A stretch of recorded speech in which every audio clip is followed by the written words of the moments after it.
want you to look at verse 31. Or what king going to war against another king sitteth not down first and consulteth whether he be able with 1,000 to meet him that cometh against him with 20,000? Or else while the other is yet a great way off, he sendeth an ambassage and desireth conditions of peace. So the enemy knows he can't face you head on. So he knows you outnumber him. One can put 1,000 to flight, two can put 10,000 to flight. You outnumber him like that. So he has to do this covertly, and he has to do this very cunningly. He always uses these 4 classes of spirits in 4 ways. But he had to find a trinity to work with. He only had 2. He had to have one more because you are spirit, soul, and body. And in order to weaken a nation and bring it down or bring you down, he has to have something else to go with him. Now, I want you to listen to this. Over 2,500 years ago, a Chinese man, if I say his name right, his name was Sun Tzu, or however you pronounce it in Chinese. He was a philosopher and an advisor to several imperial courts in ancient China. It's amazing that what I'm about to tell you originated in China. Come on now. Isn't it? Oh, you'll see why in a minute. Now, Sun Tzu said after long meditation that to implement state policy in a world-like manner, it's most counterproductive and barbaric and inefficient to fight on a battlefield. He says if you're going to take over another nation, it's counterproductive, it's even barbaric for you to fight on a battlefield. He said the highest art of warfare is to not fight at all. He said, but to subvert anything of value in the country of your enemy. To mess it up to the extent that it does not recognize you as the enemy. And that your system, your civilization, and your ambitions look to your enemy or the nation you're trying to overthrow as an alternative, if not desirable, then at least visible.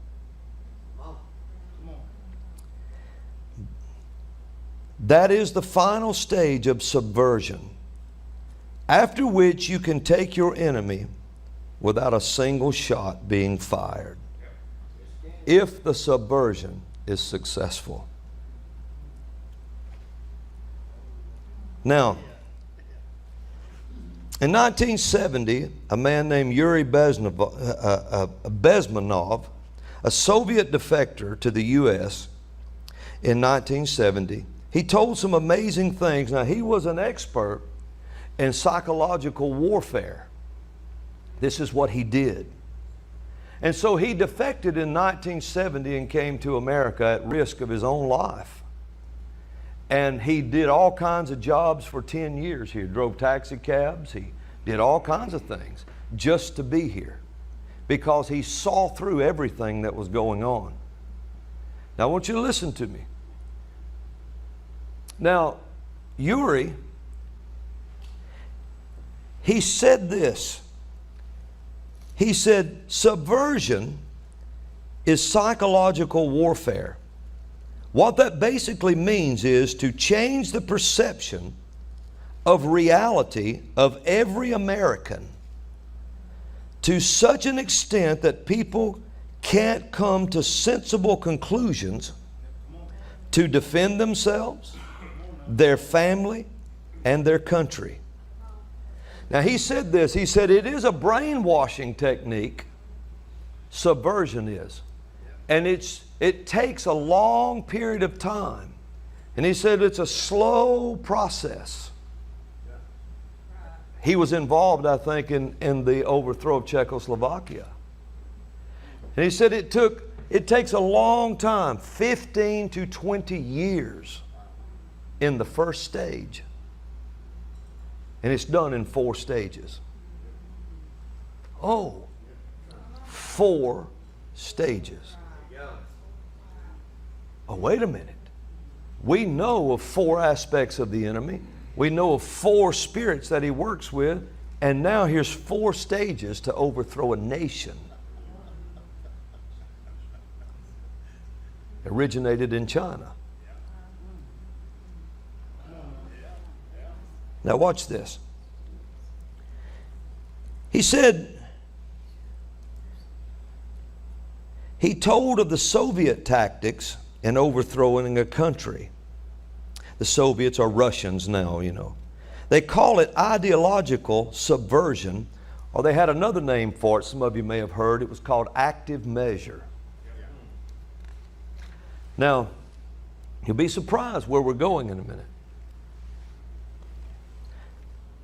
He said this process is done in 4 stages. Stage 1, demoralization. Stage 2, destabilization. Stage 3, crisis. And stage 4, normalization. Now, demoralization takes 15 to 20 years, but it has to happen without resistance.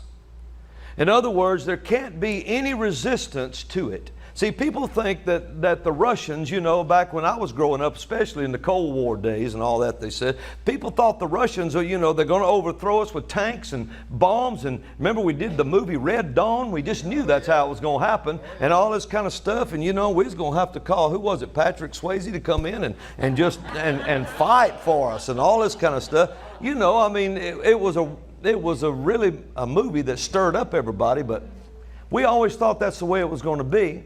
And we thought that overthrowing a nation and espionage had to do with microfilm in the bottom of a Coca-Cola can and all this kind of stuff and James Bond covert stuff and things like that. According to the expert, only 15%, 10 to 15% of all monies that the Soviet Union used in espionage went to things like James Bond stuff.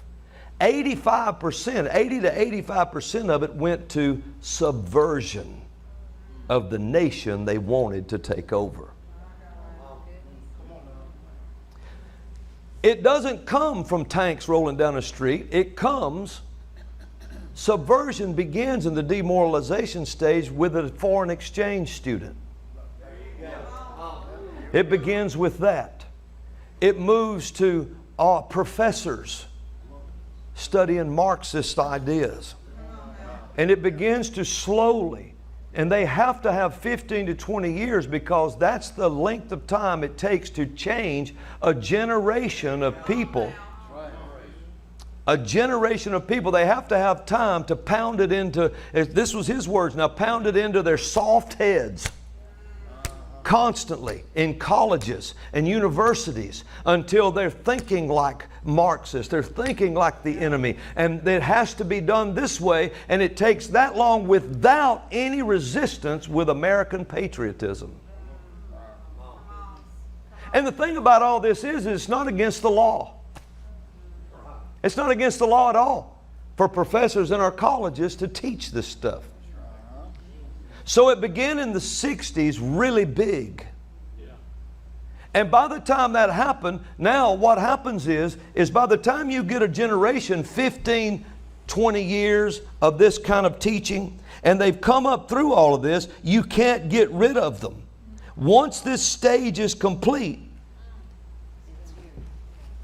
they then begin to take over elected seats of power. They start into professors over universities, deans of colleges, anywhere, and you've got this whole generation of people that have been brainwashed in the first stage of subversion, which is demoralization. There's a lot we could say about this. And they begin to change every thought pattern they have. And after this is complete, you can't get rid of them. And you know the problem with that is once it happens, once they are subverted in demoralization in the first stage, then these very people, they cannot tell right from wrong any longer. They can't see it. Even if you show them a film of what's going on, they don't see it. If you show them in black and white print, they don't see it. If you took them to a Soviet concentration camp and showed them it was real, they still could not see it while they're looking at it. They can't. Now you just learned something. Why you're looking at people on the news who can't leave the narrative. They can't leave the narrative. If you tell them that abortion, every time an abortion happens, it kills a baby, they just look at you like this and talk about women's rights. They have no idea what you're talking about because they came through. They are the subverters of the demoralized stage of this whole thing. This really happened, and you can watch it now. Look at some of the politicians, and you'll know now why they act like they do. They cannot tell what's wrong. It's not computing with them. They are programmed over 15 to 20 years. They've been programmed to respond to certain stimuli, to certain things. They're programmed this way. And when you say certain things, it triggers something in their minds, and they do not think like you think. And they can't think like you think because they have been brainwashed. And when it was the Soviet Union, which it's Russia now, you know, but when it was the USSR, and when this was going on, when this first started, now this is what Uri said. He said, they cannot see it. Or will you no matter what you show them, you cannot convince them it's any other way until a military boot kicks them in their fat rear ends. That's what he said. He said, then, only then do they realize what this was all about. And you're dealing with a generation of people right now. Every time you go to a television news channel, watch them. They cannot figure out what's wrong. You watch them, ask them certain questions, and they just look at you, and they'll just look. They have no clue what you're talking about. Now you know why. This is why teachers at colleges can't go any further. They can't teach anything else but what you hear them say. They can't leave the narrative. These are the people who came through the demoralization stage of the subversion, the active measure.